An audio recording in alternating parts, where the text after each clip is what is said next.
விழுப்புரம் மாவட்டம் அரகண்டநல்லூர் மணம்பூண்டி பகுதியில் தொடர் மழையால் நீரில் மூழ்கிய குடியிருப்புகளை மீட்பு படையினர் தற்பொழுது பொதுமக்களை காப்பாற்றி வருகின்றனர்.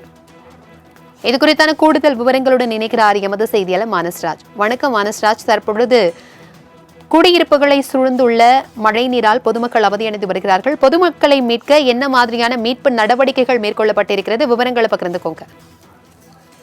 வணக்கம் பிரபு. அதாவது விழுப்புரம் மாவட்டத்தில் இந்த பென்சில் புயல் காரணமாக பல்வேறு பகுதிகள் மாவட்டம் முழுவதும் பாதிக்கப்பட்டு மழை நீரானது வெள்ளக்காடாக காட்சியளிக்கிறது நம்மால் பார்க்க முடிகிறது. தொடர்ந்து பார்த்தீங்கன்னா இந்த மழை நீர் அனைத்து வீடுகளிலும் புகுந்து குடியிருப்பு பகுதியிலும் சூழ்ந்துள்ளது. இது குறிப்பாக சொல்ல போனால் விழுப்புரம் மாவட்டம் அரகண்டநல்லூர் மணம்பூண்டி உள்ளிட்ட பகுதிகளில் இந்த குடியிருப்பு பகுதிகளில் முற்றிலுமாக மழை நீர் சூழ்ந்துள்ளது.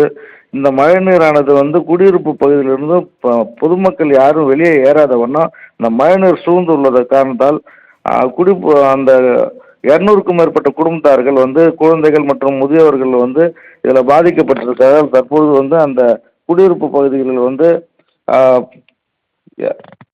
பகுதிகளில் தீயணைப்பு மீட்பு படையினர் இங்கே தற்போது அவர்களை மீட்டு வருகிறார்கள்.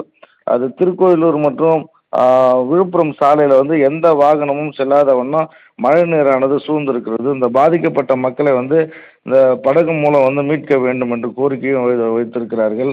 தொடர்ந்து பார்த்தீங்கன்னா விழுப்புரம் மாவட்டத்தில் கிட்டத்தட்ட 50 சென்டிமீட்டர் மழை அளவு பெய்து தற்பொழுதுதான் அந்த மழையானது தற்போது விட்ட வண்ணம் உள்ளது. ஆனாலும் பொதுமக்களுடைய இயல்பு வாழ்க்கை ரொம்ப பாதிக்கப்பட்டு பொதுமக்கள் யாரும் வெளியே வராத வண்ணம் குடியிருப்பு பகுதியில் முழுவதும் வீட்டிற்குள்ளாகவும் அநேக இடங்களில் மழை நீரானது சூழ்ந்து இருக்கிறது காண முடிகிறது. அதை தொடர்ந்து பார்த்தீங்கன்னா பல்வேறு இடங்களில் இப்போ அந்த தேசிய பேரிடர் மீட்பு படையினர் அனைத்து கிராமங்களிலும் பொதுமக்களை மீட்டு அதாவது விழுப்புரம் மாவட்டத்தில் கிட்டத்தட்ட சுமார் 850க்கும் மேற்பட்ட தங்கும் இடங்களை தயார் செய்து வைத்திருக்கிறார்கள். அந்த இடங்களில் இந்த மக்களை இந்த மக்களை அமர்த்தி தற்போது பாதுகாத்து வருகிறார்கள். தொடர்ந்து அதிக பகுதிகளில் அதாவது விழுப்புரம் மாவட்டத்தில் விழுப்புரம், விக்கிரவாண்டி, மயிலம் பகுதியில் தொடர்ந்து அதிக அளவில் இந்த மழை நீரானது இந்த மழையால் பொதுமக்கள் அதிக அளவில் பாதிக்கப்பட்டு விவசாய நிலங்களில் முழுவதுமாக தண்ணீர் சூழ்ந்து தண்ணீர் சூழ்ந்து இருக்கிறத நம்மால் பார்க்க முடிகிறது.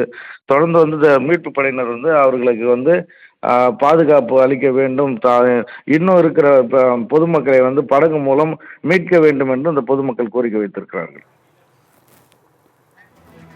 தகவல்களுக்கு நன்றி மானஸ்ராஜ்.